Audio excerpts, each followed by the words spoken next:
Olá, pessoal! Me chamo Jéssica e sou professora monitora da UPT, na disciplina de História. E falando em História, vamos falar um pouquinho sobre Era Vargas? Um assunto importantíssimo em História e que é sempre cobrado em Enem, vestibulares, concurso. Sempre tem uma questão ou outra que fala sobre Era Vargas. Então, antes de iniciarmos esse assunto propriamente dito, a gente precisa trazer uma contextualização. O que estava acontecendo no mundo antes dessa ascensão de Vargas? Bom, no mundo, a gente estava vivendo aquele período conhecido como pós-Primeira Guerra Mundial. Então, a gente vê essa crise de valores, essa ascensão dos ideais totalitaristas. Em 1929, temos a queda da Bolsa de Nova York. Isso atinge diretamente o Brasil, tendo em vista que ocorre uma grande queda no preço do café, né? Que era um dos principais produtos exportados pelo Brasil.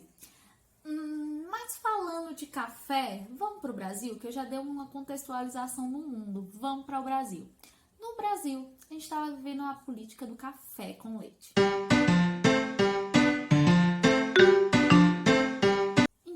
Basicamente, a política do café com leite é garantir o poder das oligarquias, onde a presidência sempre estava na mão ou dos oligarcas de Minas Gerais ou de São Paulo.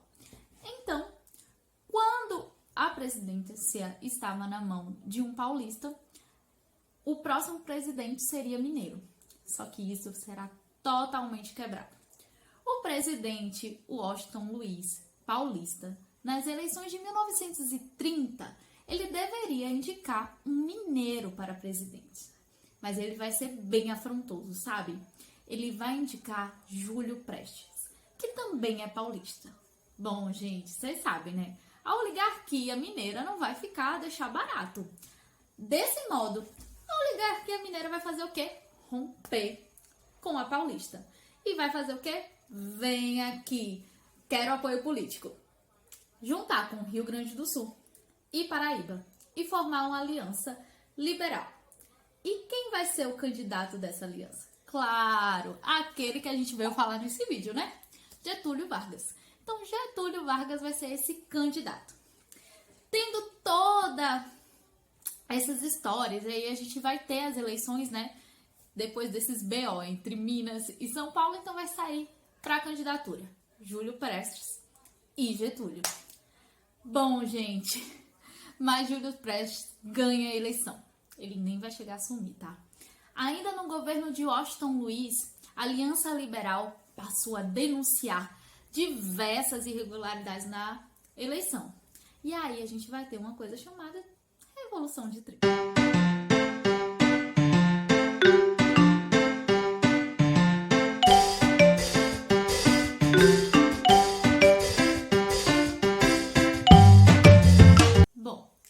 Depois de Washington Luiz ser deposto, começamos o governo Vargas, que chamaremos de Era Vargas. Foi dividido em 3 períodos: governo provisório, governo constitucional e Estado Novo.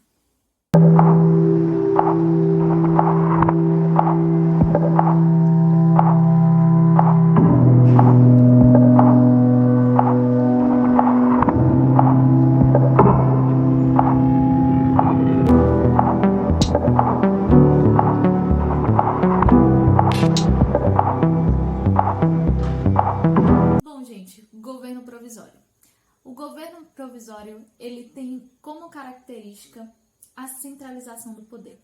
Então, Vargas ele vai centralizar esse poder, vai ter em mãos toda a tomada de decisões. Esse momento ele vai ser marcado por tensões em torno de Vargas e o descontentamento das oligarquias estaduais, tendo em vista que Vargas vai mudar esses governos, né? Então, quais são as medidas tomadas por Vargas para centralizar o poder em suas mãos? Bom, primeiramente, vamos perceber que Vargas vai autorizar o Congresso Nacional e as Assembleias Legislativas, tanto municipais quanto estaduais, fossem dissolvidas. Além disso, ele vai substituir os governadores do estado por interventores, que ele mesmo vai nomear. Vargas estabeleceu também o Código Eleitoral, que continha tópicos e decisões importantes para a época. Então, relembrando, Vargas vai tirar do governo estadual e municipal pessoas que eram contra ele e vai falar, vou nomear essa pessoa aqui porque é da minha confiança, eu sei que não vai se voltar contra mim. Então as oligarquias elas vão perdendo seu poder, né? E aí isso vai gerar um problemão para Vargas. Mas por enquanto ele ainda está centralizando esse poder. Então o que a gente vai ver? Dentre as determinações que eu falei para vocês do Código Eleitoral que Vargas cria, né? Ele vai criar a justiça eleitoral, a legitimação do voto secreto, o voto como parte obrigatória do processo político. Ele vai também liberar o voto e a candidatura para mulheres maiores de 21 anos. E aí, gente, vocês percebem, né? A insatisfação dos paulistas com Getúlio Vargas vai ser evidente. Bom, quando o Código Eleitoral foi instituído, a repercussão não gerou muito rebuliço, não. Na época, Vargas encontrou uma forma de acalmar os ânimos dos paulistas.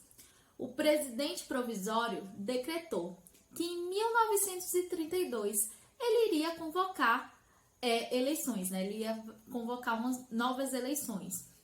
Só que aí chega em 1932. E até mesmo as oligarquias gaúcha e mineira, que ajudaram Vargas a estar no poder, elas estavam insatisfeitas com essa centralização do poder na mão de Vargas. Aí alguns setores do exército também, que ajudaram Vargas a tomar o poder, também não estavam assim muito satisfeitos. Aí a gente vai ter outra revolução, gente. Nesse governo a gente tem revolução, né? Que vai ser a Revolução Constitucionalista de 1932.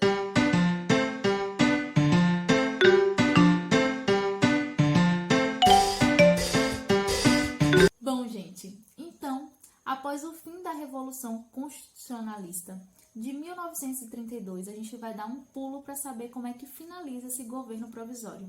E uma das marcas importantes para o final desse governo é a Constituição de 1934, assunto importantíssimo que pode cair em muitos concursos, em vestibulares, né? No Enem também existe essa possibilidade de cair, então é importante a gente ter atenção.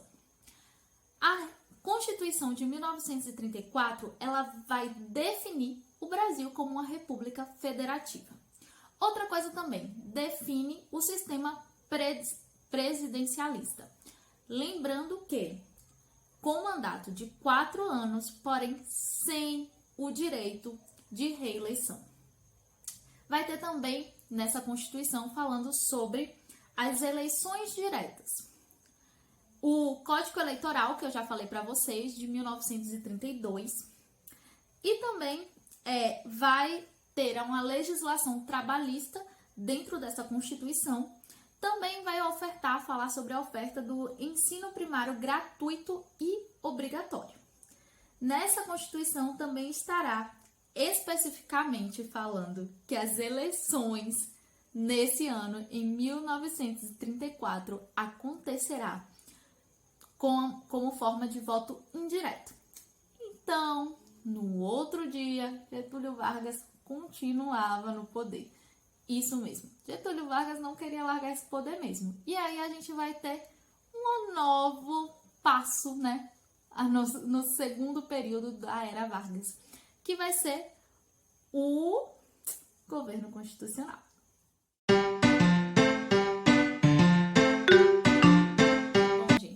Vamos agora para o governo constitucional. Falando sobre o governo constitucional, a gente vai lembrar sempre as características desse governo, vai ser uma polarização política. E nessa polarização a gente vai ver o crescimento de dois viés políticos totalmente diferentes, dois movimentos políticos diferentes, A e B, Ação Integralista Brasileira, a ANS, Aliança Nacional Libertadora. A e B, característica: movimento de extrema-direita, tinha inspiração fascista e nazista, tinha como lema Deus, Pátria e Família, era anticomunista, antissocialista, antiliberal, anticapitalista. Foi. ANL, movimento político antifascista, criticava o fascismo e o nazismo, criticava o imperialismo, defendia a reforma agrária, buscava que o governo desse direito aos trabalhadores, lutava por um governo mais popular. Bom, Getúlio sentia que a ANL era uma ameaça para o seu governo, né? Porque por ter ideais assim muito mais ligados a populares, muito mais ligados ao movimento antifascismo, Getúlio flertava um pouquinho com o fascismo, com o nazismo. Então ele sentia a ANL como uma ameaça. E por sentir como uma ameaça, ele simplesmente vai criar a intentona comunista, né? E ele vai decretar a ANL como ilegal, como um movimento ilegal no Brasil. As pessoas, a ANL, ela é liderada, né, lembrando, por Luiz Carlos Prestes, né, gente? E aí,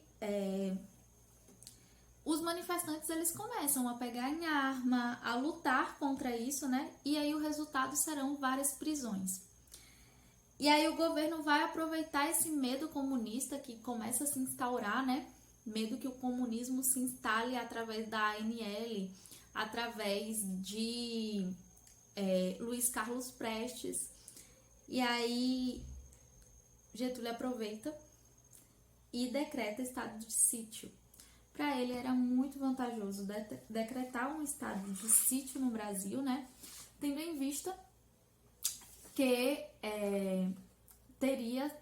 ele ficaria mais tempo nesse poder. Então a gente vai ter um tribunal de exceção que vai julgar todos os que tivessem envolvidos na revolta. E essa luta anticomunista contribui também para que as forças armadas se unissem em torno de um golpe preparado por Vargas. E qual vai ser esse golpe? O estopim. Ele já tinha forças armadas a favor dele para dar um golpe e permanecer como presidente, né? Sendo líder do Brasil, como presidente. E aí ele falou, preciso agora de convencer a população a me manter no poder, tendo em vista que ele já tinha decretado estado de sítio. Aí ele vai, né, criar esse plano Cohen. E já tá no próxima imagem para vocês detalhado o que é esse plano.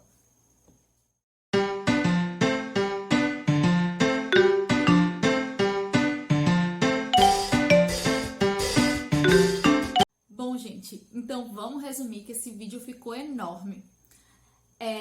Resumindo Estado Novo, o Estado Novo é a ditadura de Getúlio Vargas, que vai de 1937 até 1945. E a característica dela o governo era centralizado e autoritário. A gente vai ter uma constituição, né, dessa época que vai ficar conhecida como polaca, que vai ser inspirado no fascismo italiano e polonês. Nesse período também fortaleceu a relação com os trabalhadores, mas de maneira tutelada, né? Aparelhando os sindicatos e criando CLT. Ele também se destacou com o Departamento de Imprensa e Propaganda, o DIP, inclusive caiu no Enem, né? Que fazia a propaganda do governo e também da censura, né? Então, ele utilizava muito desse meio, né? Desse instrumento. Então, durante o Estado Novo, o Brasil, ele entra na Segunda Guerra Mundial, mas não aliado ao fascismo e sim aos Estados Unidos. Então, a gente percebe uma contradição em relação a Vargas, né? Vargas, ele é muito contraditório. E o grande objetivo econômico do período era industrializar o país.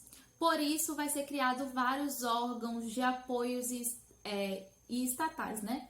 Bem como vai ter a regularização dos operários urbanos pela CLT. Bom, gente, esse resumo foi bem resumido, em especial do Estado Novo. Tem muita informação ainda sobre isso, mas eu trago para vocês nas próximas aulas, né? Eu vou conseguir trazer de forma muito mais detalhada. Esse videozinho é só para vocês relembrarem mesmo, tá bom? Então é isso, bons estudos e tchau!